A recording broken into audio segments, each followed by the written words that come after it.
उधर यूपी में लव जिहाद पर अब उम्र कैद होगी। योगी सरकार ने विधानसभा में इसके मद्देनजर विधेयक पेश कर दिया है। कई अपराधों में सजाएं जो हैं, पनिशमेंट जो है वो दोगुनी करने का प्रस्ताव रखा गया है। तो इस तरह से उत्तर प्रदेश की योगी आदित्यनाथ की सरकार लव जिहाद को लेकर कानून बनाने का फैसला कर चुकी है। इसको लेकर सरकार ने विधानसभा में बिल भी पेश कर दिया। इस बिल में लव जिहाद पर उम्र कैद की सजा का प्रावधान रखा गया। योगी सरकार ने लव जिहाद को लेकर साल 2020 में एक कानून बनाया था। इस कानून को और सख्त करने के लिए अब सदन में एक नया बिल पेश किया गया है। ये नया प्रस्ताव रखा गया है।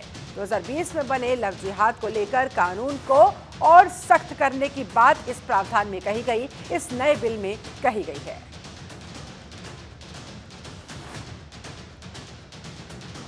फिलहाल योगी सरकार ने विधानसभा में ये जो नया बिल है, ये नया विधेयक है, इसे पेश कर दिया है। कई अपराधों में सजाओं को अब दोगुनी करने का प्रावधान इस पर नए बिल में रखा गया। लव जिहाद पर भी अब उम्र कैद की सजा देने की बात कही जा रही है। अवनीश कुमार हमारे साथ संवाददाता लखनऊ से ज्यादा जानकारी के साथ लाइव जुड़ गए हैं। अवनीश, कुल मिलाकर लव जिहाद के मुद्दे पर और ज्यादा सख्ती यहां पर योगी सरकार की तरफ से क्या, और क्या कुछ इस नए बिल में, क्या जानकारी?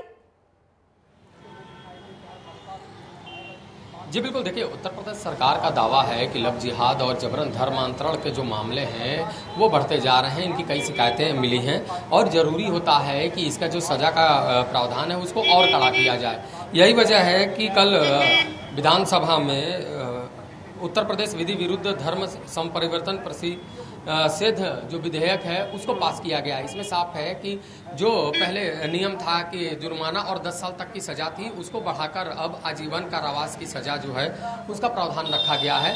तो साफ है कि उत्तर प्रदेश सरकार का कहना है कि किसी भी तरीके से जबरन धर्मांतरण और लव जिहाद के मामलों में कमी आनी चाहिए, लोगों के अंदर इस चीज़ का भय होना चाहिए।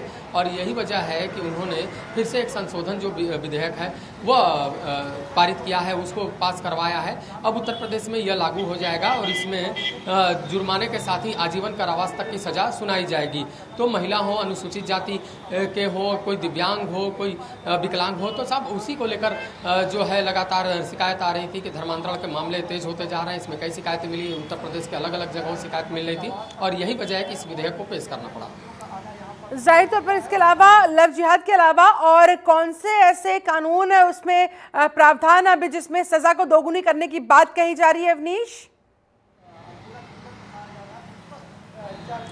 जी बिल्कुल, देखिए उत्तर प्रदेश सरकार ने ये तय कर लिया है कि इसकी पूरी मॉनिटरिंग की जाएगी। अगर कोई शिकायत आती है तो जिला मजिस्ट्रेट उस पर निगरानी रखेगा और उसके नेतृत्व में उसकी जांच कमेटी बनाकर उसकी जांच करवाई जाएगी। जांच में अगर सामने वाला दोषी पाया जाता है तो उसके खिलाफ कड़ी कार्रवाई की जाएगी और ये कार्रवाई का भी एक दायरा बनाया गया है।